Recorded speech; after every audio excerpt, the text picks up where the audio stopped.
All right, let's get into it. Welcome back. Today, we're discussing the final volume of Kaufman's Discovery of the Mind, Freud, Adler and Jung, and I read it. It was very good. It's the last book of the trilogy. It was published posthumously, and it was the final book he wrote. It's a very good book. It's very large, 3 volumes, but I thoroughly enjoyed it. Much like the other two, there's a hero of the book, and it's Freud. Okay, the first volume was Goethe. He was the hero of the book, and we saw some philosophical implications of a lot of his work and the way he lived his life, and had far-reaching implications for the development of the culture in Germany. And although he wasn't a philosopher himself, most people took on his conception of autonomy rather than Kant's, who actually wrote specifically about autonomy. So that's very interesting. Volume 2 was Nietzsche, and we saw his will to power and what he viewed as how he saw the world. Saw it as a will to power rather than a will to survival, and his development of psychology, which was in many ways anticipated analytical psychology. And analytical psychology is what we're here to talk about today. And that was Freud. So Freud developed the concept. He didn't coin the term, apparently. Jung coined the term, but psychoanalytical theory, analytical psychology, psychoanalysis, whatever you want to call it, the concept was built and pioneered and developed by Freud. He worked in medicine, studied in medicine to become a doctor, but he transitioned. And Kaufman argues the reason for that was because he was observing that there were some doctors who were sort of appealing to authority and sort of dogmatic adherence to science. They weren't allowing any new possibilities to arise for some of the causes of the problems of the patients they were treating. And the causes they were positing were inconsistent, and they would treat them with the proposition that it was due to this cause and the treatment wasn't working. And instead of what good scientists should do, which is allow the information to shape your beliefs, they instead continued to adhere to this dogmatic, rigid format of medicine in relation to psychological problems. And Freud observed this, and he thought, nah, I'm not having any of that. And he went and developed his own discipline, psychoanalytic theory. And it's argued that the reason that he was able to see that was because he was steeped in Goethe. He very much admired Goethe, and he was an avid reader of him in his youth. And it was the connection between art and nature that Goethe had given him, which allowed him to make these observations. And he could see it. He could see things that others couldn't. And it was what led him to develop his own discipline, psychoanalytic theory. And so it wasn't anti-science. He was literally being shaped by the environment around him. He was allowing himself to adopt new theories based on the observations he was having. And that's what real science is. So there's a very famous story about, forget the name escapes me, but it was a doctor who reasoned that medical professionals should wash their hands before delivering a baby, because in those times, in that particular place, this particular hospital had a high mortality rate for women and children who were giving birth. And the reason ended up being that they were like handling cadavers with bare hands and no gloves, and then going straight from there to deliver babies, right? And so the bacteria and all of the all the bacteria and things on their hands, they were going straight into the um, into the delivery room. Anyway, this doctor reasoned that that was the cause of it because he was observing this thing happening and he was allowing new information to come across him, and he made them start washing their hands before as they transitioned from one task to another, the mortality rate decreased. But sad story, because a lot of those doctors, if you could call them doctors, they were so affronted that someone would have them wash their hands. They all grouped together and labeled him, had him clinically diagnosed as insane, and they put him in an asylum, and that man spent the rest of his life in an asylum and died there. And he died insane. Clinically, he was labeled clinically insane, and it wasn't until much later that they started to recognize that they should start washing their hands. Medical professionals should wash their hands before they transition from one task to another, and they should have clean hands when they are working. So that wasn't always the case. And so that's the sort of rigid adherence to science that we're talking about here. So not a good way to view the world, and very, it's always happened and it's still happening today. Don't fool yourself into thinking that we're better off or we're any smarter today than we were 200 years ago. There's still complete rigid dogmatic and religious adherence to science today that there was 200 years ago. Okay. I can give you some very clear examples like climate change. Okay. Where people are taking some of the observations being made by the IPCC and just running with them in this dogmatic format, like we're all going to die and such, and it's religious in nature. Okay, they want it to be that way rather than allowing the evidence to shape their beliefs. They're going the other way. They're trying to make the world conform to their religious format. So that's unfortunate. But that's what Freud observed in the doctors, yet again, as always. And he went, I'm not having any of that. He pioneered and developed his own new theory, psychoanalysis. And so he was a materialist in the sense that he allowed the observations to shape his beliefs, but he was also a non-materialist in the sense that he observed, or he developed and explored, that the problems associated with some of the patients he was treating were not material in nature. Okay, so some of the psychological discomforts and problems that these patients had were a cause of their own psychological goings on, some of their memories, some trauma in their past, or the way that their disposition to the world was causing them great pain and discomfort, and it was presenting in affective ways in their body. So some of them would have nervous tics, or I'm not a psychologist, but they had psychological problems anyway. So it's a very profound way to explore the sort of problems that he was dealing with.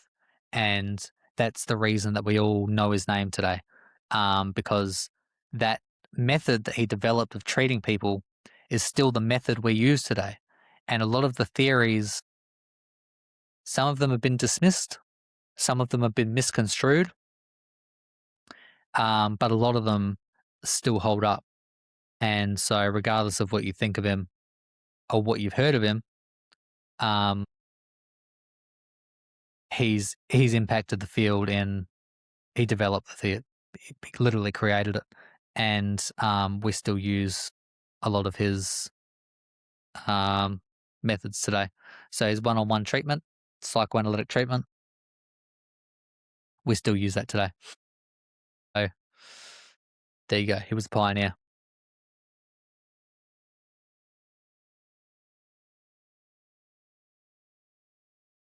So what were some of the theories? The theory of the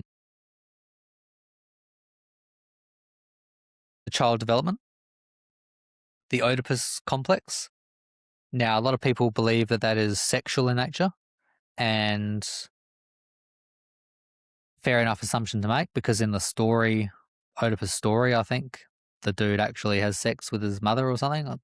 I haven't read the story, but um, it's makes it very clear in the book it's not sexual in nature. There's no child sitting there believing that he wants to put his appendage inside his mother. Okay, Freud never said that. He never said that children were wanting that to happen, or there was their desire there. What he meant was that the child, though he couldn't possibly speak about it in a complex way or self-analyze, he was wanting possession of the mother. And again, it's not sexual. The relationship between the father of mother and mother is different between a mother and child. And the child observes that, because children are quite smart. If you ever observed a child, they're quite smart. They're not developed in the same sense that adults are, but they're still quite smart. They make observations, and they make probably more observations than most adults do, if I'm being honest. But that's what he observed, Freud. The child was observing and very succinctly observing that the relationship between his father and mother was different than him and his mother. He was getting different interactions with the mother.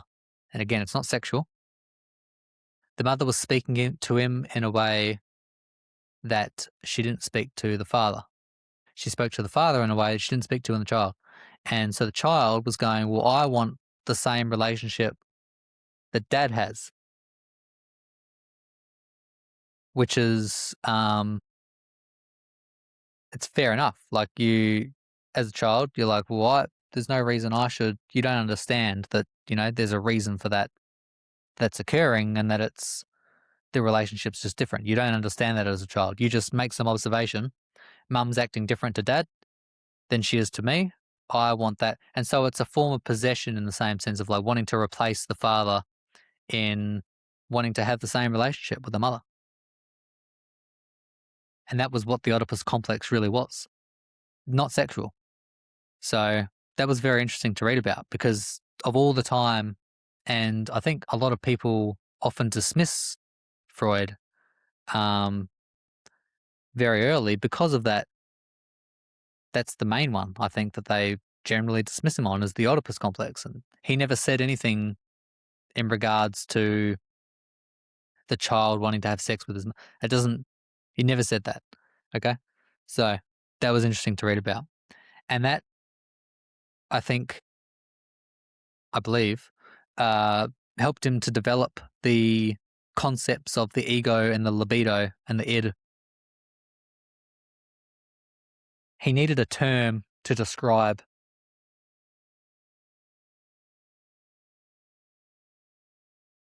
We're going to pressure me to really be able to describe these things in great detail. We'll give it my best.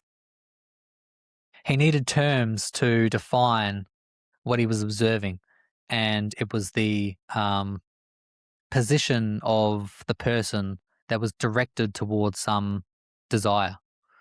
And he developed the ego, and it's kind of like an agent. If you've ever heard that term before, where it's like it's the individual mind that's directed towards the world, that sits suspended inside your mind somewhere. You can't really observe it, but you know it's there. It's different because you're able to observe the world. It's kind of similar to what he was getting at with the ego and the id. And there was a sort of identity that was orientated towards the world, and its desires and tribulations and different things were developed out of that. And the libido was the driving force that really motivated action in the ego and the head. So I believe that's very interesting. And again, the libido is not 100% sexual. It can be in relation to sex. Very obviously, it is in relation when it's to do with sex, but it's also he saw a stimulating motivator towards action, a motivator to action, and it was driven by um, here's a good way to describe it. You ever, if you've ever had sex with someone, um, you have sex once, and then generally you're done for a few hours. There are some people who it's a few minutes and they want it again. They're We'll not get into that, but that's besides my definition. So let's just say that the average person has sex once and then they're done for a few hours. They've satiated that desire. Um, it's been satiated, but the libido in which wanted the sex in the first place is still present, but the need that was originally desired has been fulfilled, but it's still there. So the libido is that.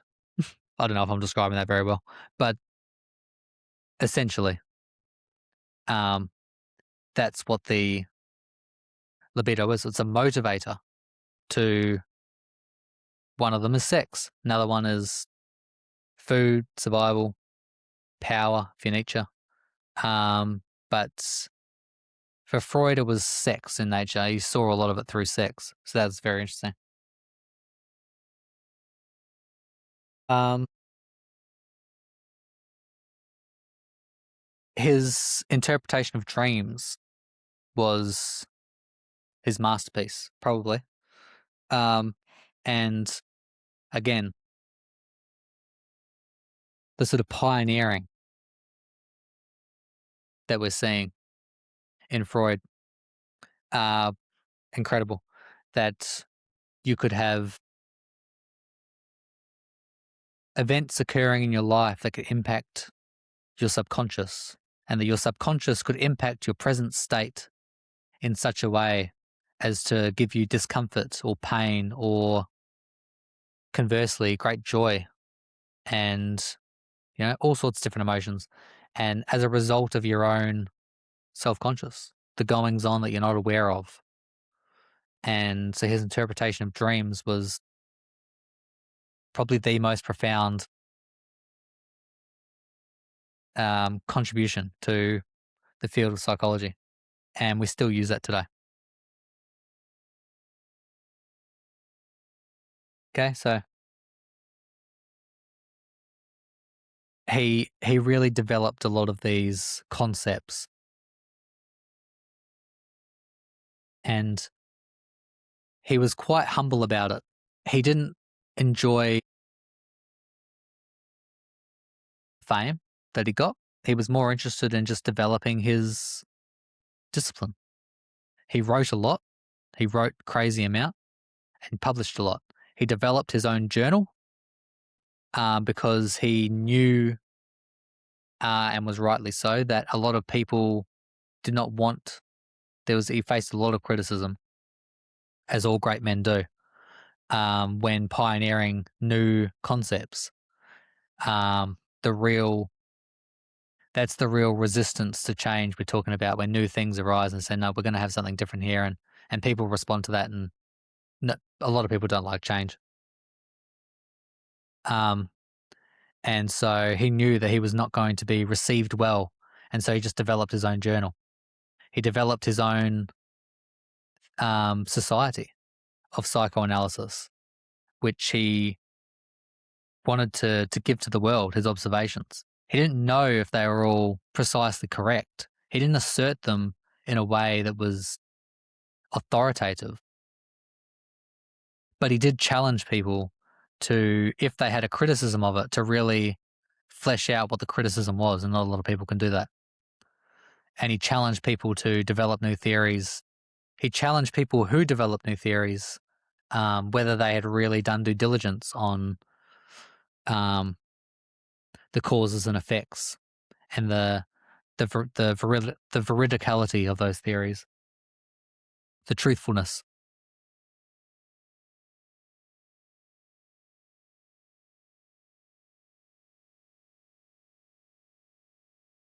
He was quite humble and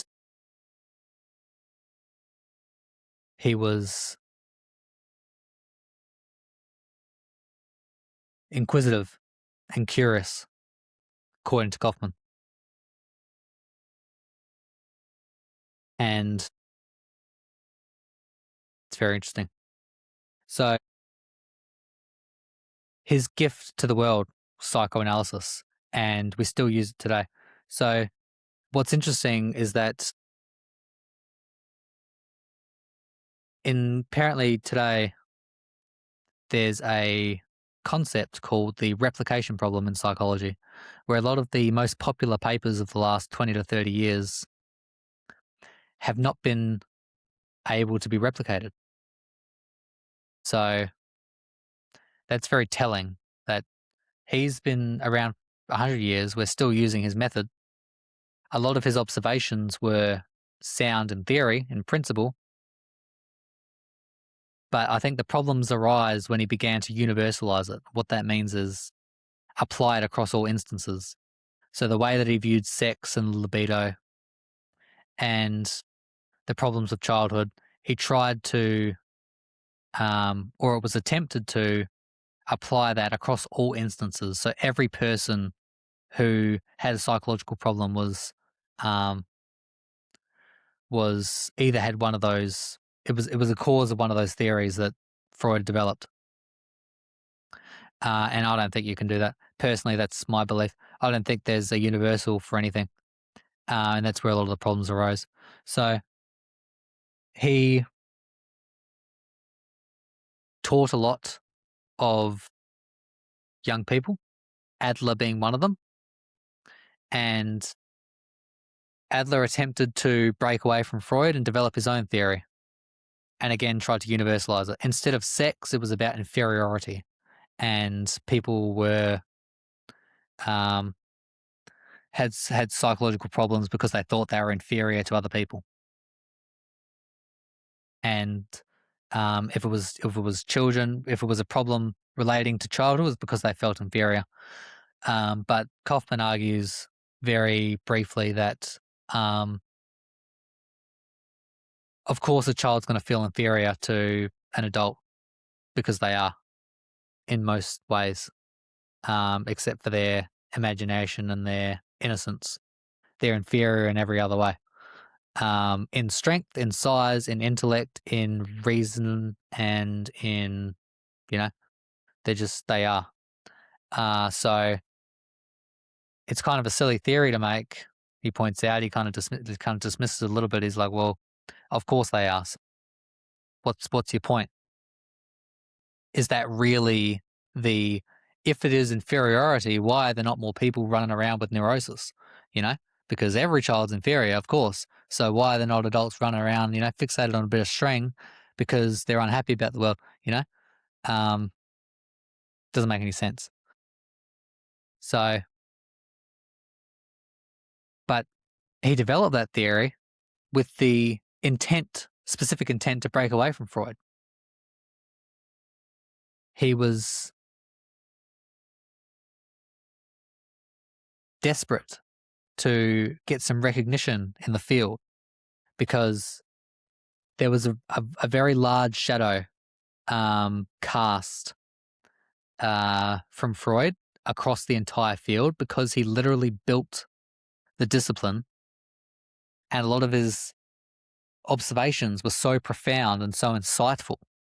It was very difficult to develop anything different, but the attempts to do so were present. So Adler had, he was desperate. He had a person write a biography for him after he died. He commissioned someone to write a biography for him after he died and wanted it given to the world. He wrote very little, as opposed to Freud, who wrote a lot. He didn't like writing. He preferred lecturing. He was given an honorary certificate as a member of Vienna. I think it was Vienna. And because the Vienna Society was where Freud developed the psychoanalytic place. And he really clung to that. And he ended up staying where he was given that honorary thing because he wanted the admiration. And so he really wanted the same recognition that Freud had, but without giving the same contributions. They weren't gifted in the same way. So a lot of Adler's books are collated by other people. They're not written by him per se. They are his words, but they're curated from a whole bunch of different places. So one of his books on child development, I think it's child development. They're taken from 6, 7 different lectures and a whole different lecture notes, that is. And they're spread out across like the sort of cut and pasting that occurred to develop one of Adler's books was crazy. There was like multiple different places, different sources where they all tried to string together one coherent book. So very different from, say, Freud, who wrote Interpretation of Dreams from start to finish with the intent to develop a theory. It was a third party that cut together a lot of Adler's books, and biography was written by someone else. And all he wanted to do was lecture, but he still wanted the fame and recognition that came with the hard work that Freud had done over many years. And Jung was very much the same, apparently. So they were both brought up under Freud and brought into the same society, but the breakaway was traumatic for them. So what I've come to realize is, like, for all of these psychologists standing around, there's quite a few of them. There was 20 or so, I think. But for all the psychologists in the room, they weren't really good at analyzing their own problems.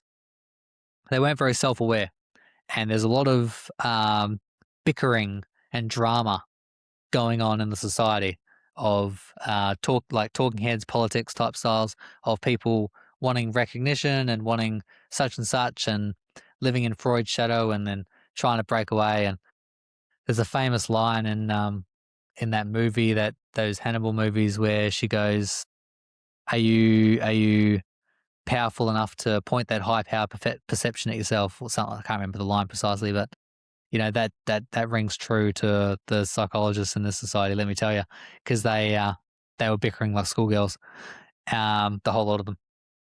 And Freud just wanted to work in his field and develop new theories and treat his patients, and he developed the society so that he could develop an entire discipline together with other people. He wanted to share his knowledge with the world, and it all just became about politics. And a lot of them were bickering, trying to be this honorary member and trying to do that and trying to break away from Freud, and they were bickering like school children, and it's really interesting to read about. So Jung was very much the same. Tried to he developed his concepts of introverted and extroverted out of Freud and Adler's personalities, but he It says in the book he developed this theory and he goes, well, Freud's quite extroverted. Extroverted he defines as having your orientation towards external events in the world and not really taking into account um, your own position in relation towards those events, right? So that's kind of how he defines introverted, extroverted. And then he also sort of had this top spin of like intellect riddled into it. So he's like extroverted were less intellectual than introverted people because introverted people spent more time thinking internally about the experiences they were having, and extroverted it was sort of, just the relation to the experience. And then he said Freud was extroverted and he was introverted. Okay, so he was more intellectual than Freud, basically. But then when you so in the book, in Kaufman's book, he sort of goes, well, let's explore that a little bit, right? So Freud spent very little time doing television, radio shows, lecturing. He spent most of his time um, in therapy with his patients and writing and developing his theories. And um, he spent most of his time alone, more or less, with himself, developing his analysis.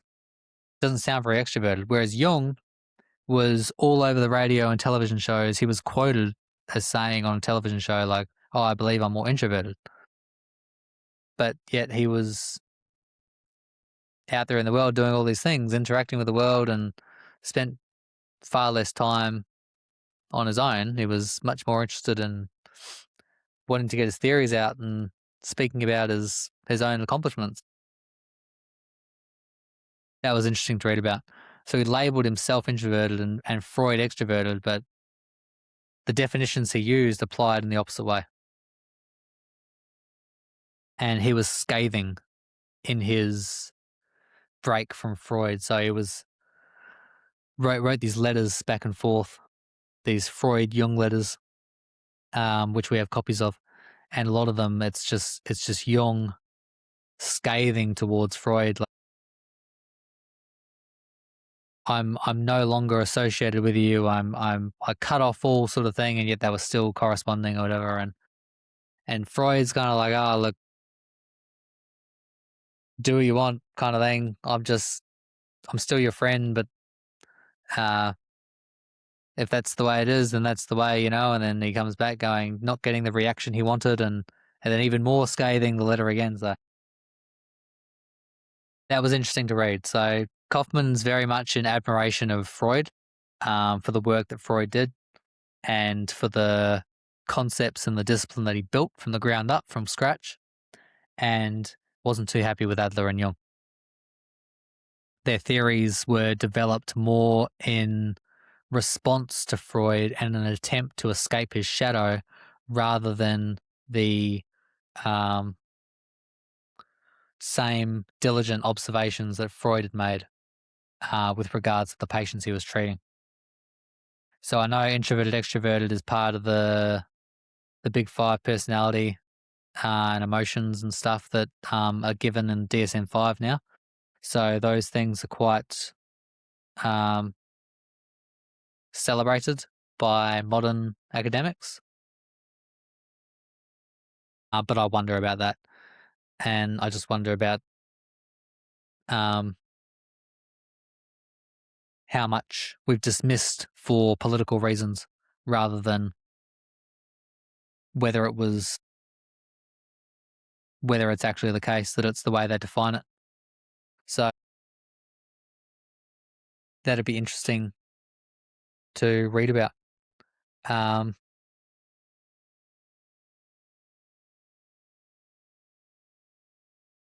Freud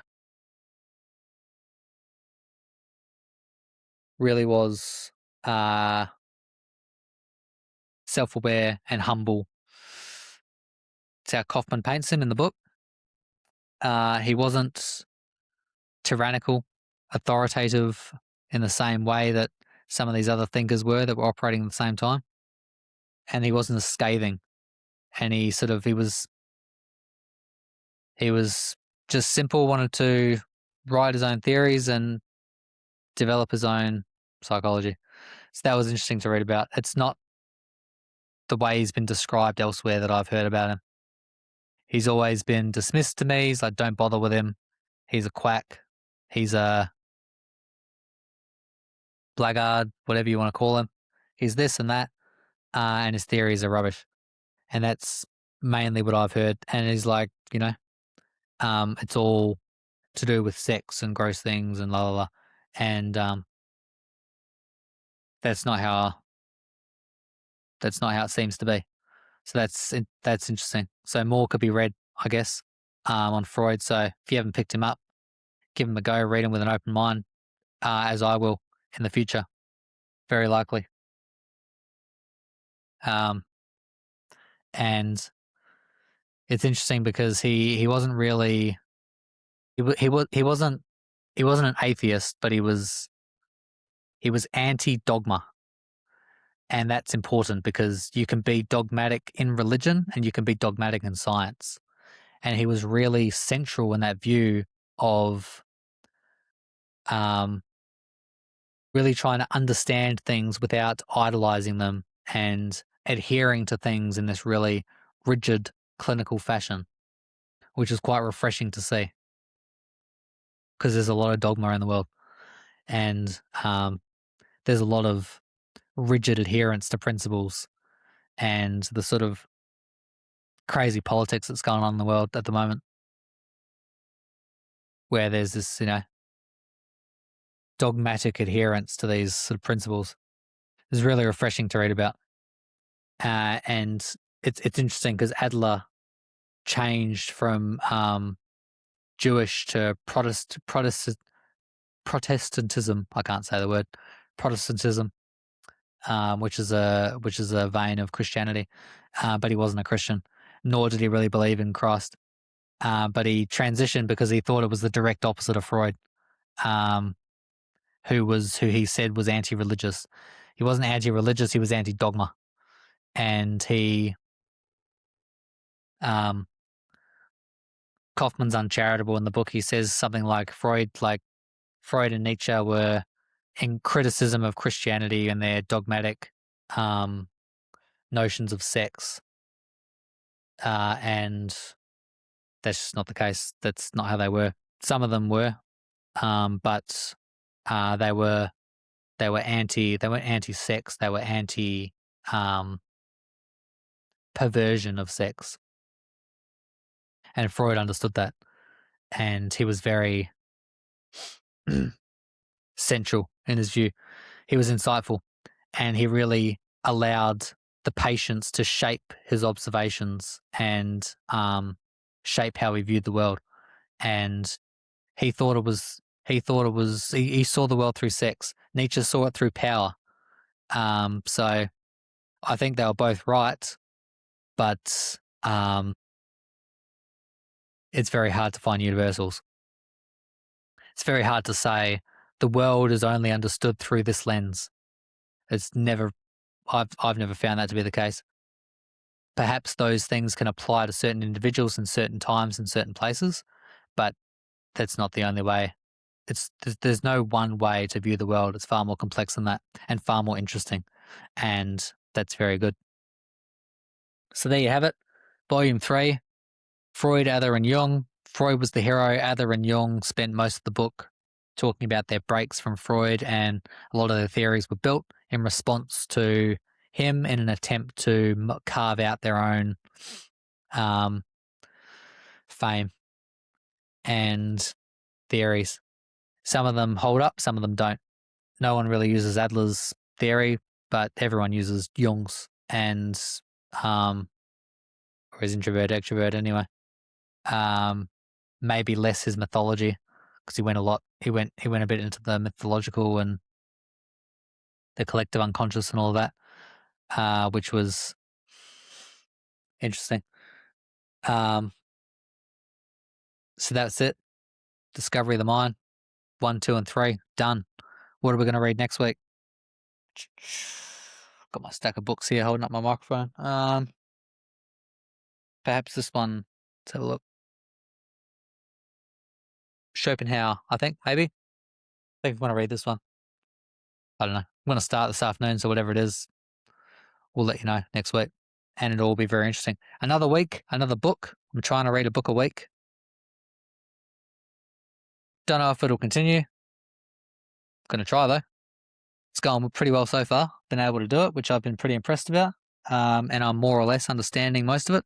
So hopefully that comes through in the video. It's one thing to understand it. It's another thing to discuss it in a way that's understandable.